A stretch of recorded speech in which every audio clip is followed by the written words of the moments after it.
산업안전공단과 함께 PSM에서 규정하고 있는 위험성 평가 방법의 해적을 대체하기 위해서 새로운 평가 기법을 하나 더 제안을 하는 게 좋을 것 같다 이렇게 돼가지고 시작이 됐고요.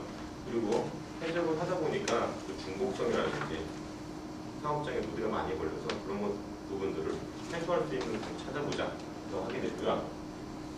그리고 이 연구에 대해서 나중에 향후 어떻게 활용할 수 있느냐 이 부분은 지금 현재 96년부터 PSM이 시작했기 때문에 두 번째 정도 리뷰되는 단계인데 두 번째 리뷰를 하다 보니까 해적을 두 번 했다. 그래가지고 다른 해적 결과가 나오지 않는 그런 부작용이 좀 있었습니다. 그래서 좀 간단한 기법, 해적에 비해서 좀 간단한 기법을 하면서 효과적으로 다시 한번 공정위험성을 비교할 수 있는 그런 기법 찾아보자를 시작했습니다.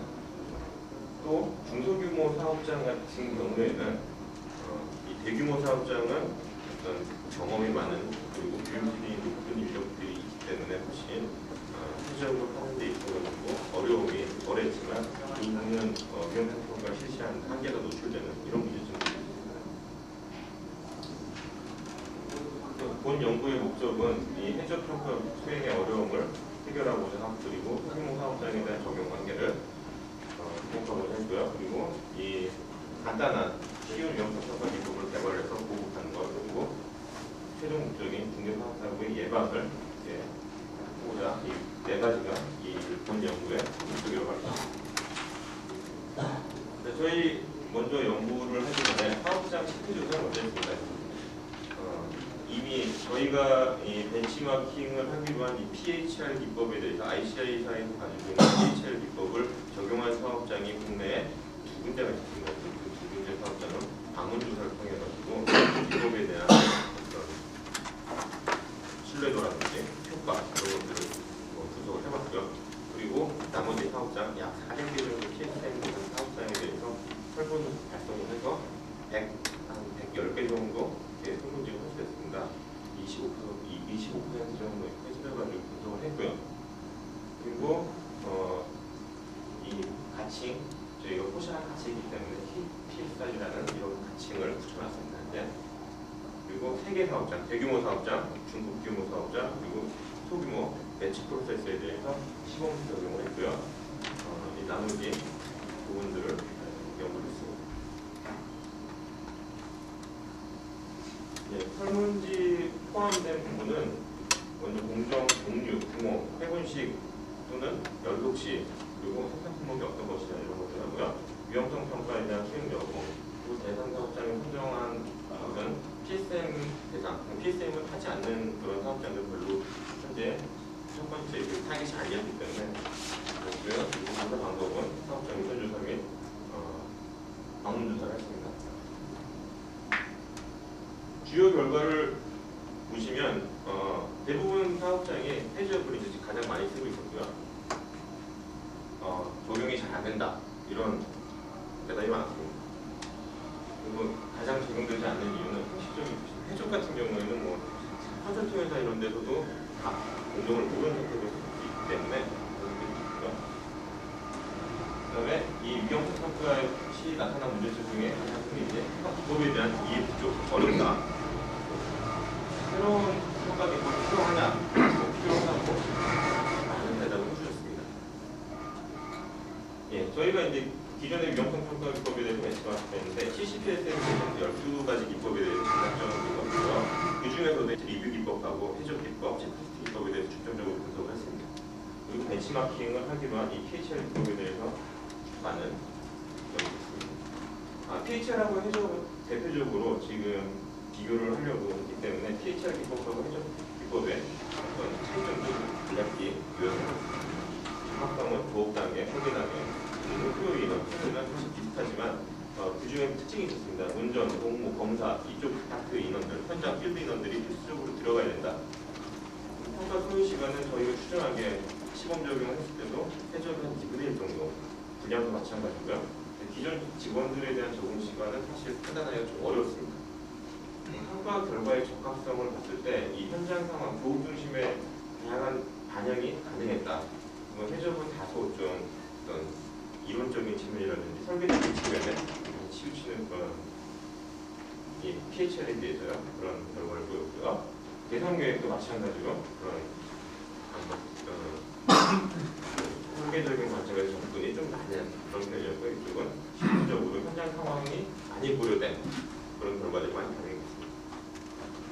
또 저희가 최종적으로 개발했던 PSR 기법과 PHL 기법을 비교를 해보면 PHL 기법에 있던 좀 군더더기들을 저희가 다이어트를 시키고 좀 많이 복잡한 것들을 좀 체계화시켰습니다. 그래서 워크시트 부분에서 이제 주요 체계화시킨 부분인데요.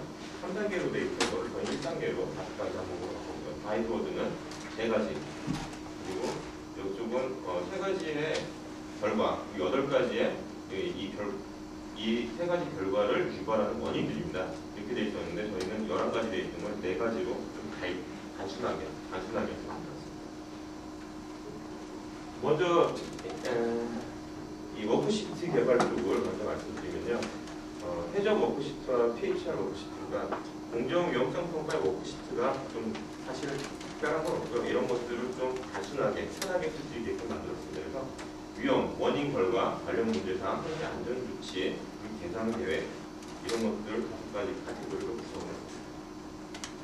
먼저 이 저희 워크시트 보시면요. 기본 정보들을 위해 들어가게 되고 이건 이제 어느 위험성 평가 기법에서 다 포함하는 사항이고요. 먼저 위험의 종류, 아까 말씀드렸던 4가지 화재 폭발 노출, 공정 트러블 이런 것들에 대한 부분이고요. 그거에 따른 원인 결과, 그리고 관련 문제사항, 현재 안전 조치, 개선 계획 이런 식으로 표현이 되어 있습니다. 비교를 해서 보여드리면 이 PHR, ICI에서의 PHR은 단계 1, 2, 3 이렇게 3가지로 구분을 하게 되어 있는데요. 이게 좀 세이프티 리뷰를 하는 방법을 봤을 때 다소 복잡한 단계가 있기 때문에 저희가 해접에서 걸리는 많은 시간을 해석하고 있기 때문에 좀 간략화시켰습니다. 가이드워드는 기존에 쓰던 해접의 가이드워드, PHR의 가이드워드, 그리고 저희가 공정에 대한 사고 메커니즘을 분석을 해가지고 제시했습니다. 화재 폭발, 누출, 공정 트러블, 인절이 4개의 위험으로 이렇게 분류를 했고요. 이 4개의 위험에 대해서 메커니즘을 제시해 드리겠습니다. 화재 폭발 메커니즘을 보면 먼저 누출돼서 가스라든지 리퀴드상, 그리고 진균이 됐냐 안 됐냐, 점화가 됐냐 안 됐냐 이런 것들에 따라서 화재 폭발 또는 도성물질 같은 경우에 누출만 되는 이런 메커니즘, 다 알고 계시는 이런 메커니즘이 있습니다. 그래서 누출됐을 때 먼저 누출이 돼야 되기 때문에 누출이 돼야 화재 폭발이 일어날 수 있고 독성장애를 줄수 있기 때문에 누출에 대해서 먼저 보면 부식, 침식, 미파열, 포인트, 개방구, 오르자 이런 것들의 세부 원인으로 파악이 됐고요. 화재 폭발로 될 수 있는 가이드워드는 또 물리적과 화학물질, 점화원, 미파열 이런 세부 원인들이 있습니다. 그리고 마찬가지로 펌프, 개방구, 오르자 기타. 그래서 화재 폭발, 누출이 이 가이드워드가 거의 유사한 걸로 판단을 했습니다. 공정 트러블 메커니즘 이게 들어가게 된 이유가 뭐냐면요. 해적에 대해서 해군식 배치 프로세스의 해적을 지금 산업안전공단에서 제시를 했는데 그 배치 프로세스 해적을 지금 적용시키기 굉장히 어렵습니다. 그리고 배치 프로세스에서 나타나는 또 하나의 가장 중요한 위험성 트러블이라고 하면 공정이 실패했을 때 품질 쪽으로 굉장히 많은 로스가 오기 때문에 이 부분을 반영했습니다. 따라서 저희는 그 해군식하고 연속식하고 별로 구분을 두지 않고 통합을 시켜서 제시를 했습니다. 조업상 문제, 원료, 조업 시퀀스 문제, 원료 문제, 또 물질 문제 이런 것들에 대해서 원인들이 조업상 요인, 물질적 요인이 파악이 됐고요. 공정 셧다운, 품질 이상 등이 파악이 됐습니다. 네. 따라서 이 세부적인 가이드워드는 조업상 문제, 원료 문제, 기타 이런 문제들이 있습니다. 다음에 이제 공정에 근무하시는 분들이 상해를 입을 수 있는 그런 메커니즘에 대해서 분석을 해봤습니다. 원래 기초 원인이 있고 그리고 간접 원인, 2차 원인, 1차 원인 이런 것들이 직접 원인, 간접 원인 또 구분이 되는데요. 그래서 정신적, 신체적, 기술적, 교육적, 관리적 원인이 있고 직접 원인은 물리적 원인, 물적 원인, 인적 원인, 불안전 상태, 불안전 행동 이런 것들이 있습니다. 따라서 이 물적 요인에서 사물 자체 결함, 안전 장치 결함 이런 것들이 있고요. 인적 요인은 또 인적 오류가 있습니다. 기타 사항이 포함이 됐고요. 따라서 이 위험성 평가를 할 수 있는 매뉴얼을 개발을 해가지고 지금 현재 포샵에서 기준 제정을 하고 있는 상황입니다. 또한 저희가 이런 프로그램들, 해조 프로그램이 개발이 됐었는데 좀 사항이 어떤지 모르겠는데 사용이 많이 안 돼서 저희는 그 엑셀 기반으로 해서 그 바로 컴퓨터에 쓰는 프로그램을 프로토타입을 하나 만들었습니다. 왜냐하면 해조업이라든지 이런 화학 공장에서 위험성 평가를 하게 되면 문서가 나오는 양이 굉장히 많은데 이런 작업, 이중 작업을 하다 보니까 현장에서 그 애로사항이 너무 힘들다 뭐 이런 것들이 있어가지고 바로 여기서 이 프로그램에서 저희가 아까 말씀드렸던 가이드워드들이 내장이 되어 있어요. 그거를 하게 되면 그 위험 우선순위라든지 레코멘데이션 유무에 따라서 다 소팅이 되고 최종적으로 MS 엑셀로 제일 많이 쓰는 엑셀로 리포팅이 되는 이런 기능을 탑재한 소프트웨어 프로토타입을 하나 개발을 했습니다. 아까 말씀드렸던 네 가지 이런 가이드워드 들어가 있고요. 지금 인터페이스 보시다시피 엑셀 기반으로 바로 여기다가 워딩을 할 수 있는 그런 구조로 되어 있습니다. 그래서 그 엑셀로 전환시켰을 때 어떤 문서 떼임 없이 바로 전환될 수 있고요. 저장도 되고요. 시범 사업장을 시범 적용을 했는데 가이드워드를 개발하는 과정에서 좀 시행하는 그 오류가 좀 발생을 했습니다. 왜냐면은 이 사실 그 화학 공장의 위험성 평가를 개발하는 게 쉬운 일이 아니어서요. 첫 번째 해군식 공정 그리고 두 개의 그 대기업에 대해서 연속식 공정을 했습니다.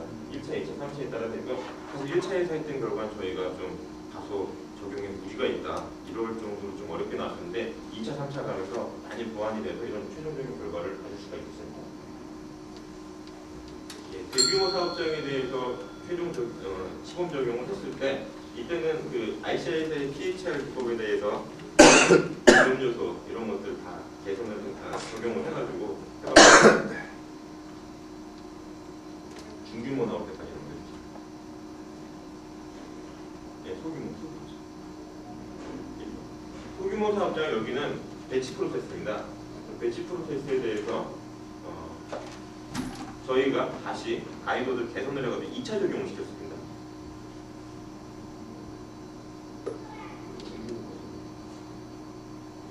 네, 중화규모에서 이제 최종적으로 셋업된 아까 제시해드렸던 네 가지 카테고리로 구성된 그 기법을 적용을 했을 때 지금 아까 말씀드렸던 그런 결과들을 얻을 수가 있었습니다.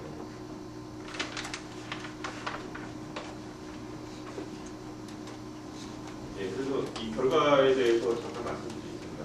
시간이 모자르기 때문에 해접에 비해서 많이 편해진 것 같긴 한데 어쨌든 새로운 기법이 들어왔기 때문에 현장에서 생소하다. 그리고 워크시트 같은 경우에도 통합을 희망했기 때문에 저희가 이런 하는 과정에서 통합을 시켰습니다. 가이드워드 같은 경우도 너무 간단하다 아니면 너무 복잡하다 이런 말들이 많았었는데 이 기법을 적용하는 목적이 해접을 대체한다 이런 것보다는 병렬적으로 가야 될 것 같습니다. 한번 해접을 하면 한번 이걸 해가지고 서로 상호 보완할 수 있는 구조로 가는 것을 저희가 목적으로 했기 때문에 그리고 이 기법을 쉽게 세프티 리뷰 기법을 적용을 했을 때 거기서 나오는 크리티컬한 부분들에 대해서 해접을 갈 수 있는 그런 쪽으로 가야 될 것 같습니다. 그리고 팀 구성에 있어서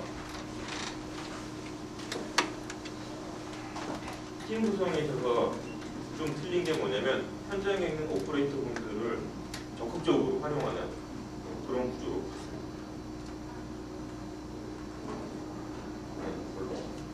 그래서 연속식, 해본식 구분두지 않는 모든 공정에 적용이 가능한 기법으로 활용을 할 수 있을 것 같고요.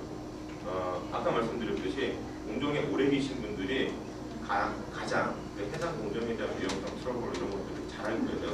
근데 가장 큰 문제가 뭐였냐면 그런 기법들에 대해서 숙지를 하고 체계적으로 정리하는 부분이 어렵기 때문에 사실 이런 기법을 가지고 그 정리하는 걸 쉽게 도와드리고자 했던 게 최종 목적이었습니다. 그래서 저희는 그런 어느 정도 기반을 구성이 된 것 같고요. 최종적으로 나중에 자동화라든지 이런 부분에서 한 가지 마지막에 제한된 사항이 있는데요.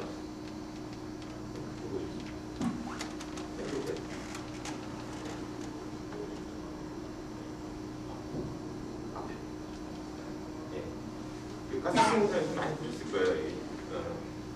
저희 쪽에 지금 계속 같이 일하고 있는 선생님 박사팀에서 제안한 어차피 이 공정의 이 기법 개발하는 그 팀도 선생님 박사팀하고 같이 있습니다. 그 공정 도면에서 바로 아까 보여드렸던 세이프티 리뷰를 연결시키는 그런 메커니즘을 구현하고자 했었는데요. 향후 좀 더 화학 공장 몇 군데서 적용을 하면서 보완했으면 이게 저희 연구팀의 최종적인 희망이었고요. 나중에 이게 자동화가 잘 돼가지고 이런 식으로 된다면 아까 말씀드렸던 그 자동화되는 엑셀과 연동되는 그런 프로그램들 쓰게 되면 많이 효율적으로 적용할 수 있을 것 같아요. 시간 관계상 이상으로 질문 좀 많겠지만 한 개 정도 하겠습니다. 예. 선생님부터 이렇게 생각을 하셨는데 지금 현재 세계화학 쪽에는 잘 아시겠지만 하자를 상당히 많이 쓰고 있지 않습니까? 예. 근데 이게 이제 PHR 루티콜 벤치마킹이 따지는데 PHR 전 세계적으로 많이 쓰고 있나요? 어느 정도로 쓰고 있고 이게 하자로 대체해서 차세대로 나갈 수 있는 기법인지. 대체 기법이 아니고 해적은 반드시 공장일 때 설계에서부터 반드시 먼저 해야 되고 그걸 한 번이나 두 번 정도 쓰면 그 다음에는 해적에서 해봐야 똑같은 결과가 나와서 외부에서 또 대체물을 쓰고 여기서 크리티한 부분은 해적을 쓰든지 아니면 QRA로 넘어가든지 하고 또 다음 단계는 해적을 하든지 이렇게 교체하는 항목이지 이게 대체물이 아니에요. 해적을 죽이는 게 아니고 주기를 해서 주기될 때 주기적으로 한 번씩 건너 뛰면서 하게 되면 만약에 QRA가 있다면 QRA 이제 보완죠. 그 중간 단계로 가교육화를 한번 해주면서 리뷰 단계로 이걸 하신다는 거예요. 아니 QRA는 뺄 때 일단 빼고 예. 그러니까 해적하고 예. 해적 두 번 하고 이거 한 번 하고 또 해적하고 이거 하고 근데 이게 훨씬 반 정도밖에 안 되니까 외국에서도 한 5년 주기 안 되면 건너 뛰던지 두 번에 한 번 하든지 이런 식으로 할 때 쓰는 기법이에요. 시간도 짧게. 예, 짧고 예. 보는 관점이 좀 다르니까 다른 또 결과물이 나오고 그러니까 대체물이 아니고 둘이 상호 보완적인 보완적으로 왔다 갔다 하면서 교체로 한 가지만 더. 예. 아까 이 메커니즘 이야기 하실 때요. 예. 저 노출 메커니즘 하실 때 저희 RBI 쪽에서는 컨티뉴어스하고 연속 노출이냐 순간적인 노출이냐 그것을 따져주거든요. 근데 저기는 이제 아까 그 현재 보니까 그건 없더라고요. 저희는 그 노출 메커니즘보다는 나중에 사후 현상적인 측면에 좀 접근들이 있기 때문에 RBI 쪽하고 좀 다르게 보시고. 그냥 연속 순간적으로 상관하면 그냥 노출됐다는 그건 현상적인 측면이고요. 업체들이 특정 순간 노출되고 농파이프에 관해서 노출될 때는 컨티뉴어스 노출이다 이렇게 보시잖아요. 그런 측면보다는 일단 노출된 사고 현상 자체, 연속 노출, 순간 노출을 다 포함하는 거죠. 예, 거기서 어떤 점화원에 의해서 점화가 됐을 때는 화재 폭발로 가는 것이고요.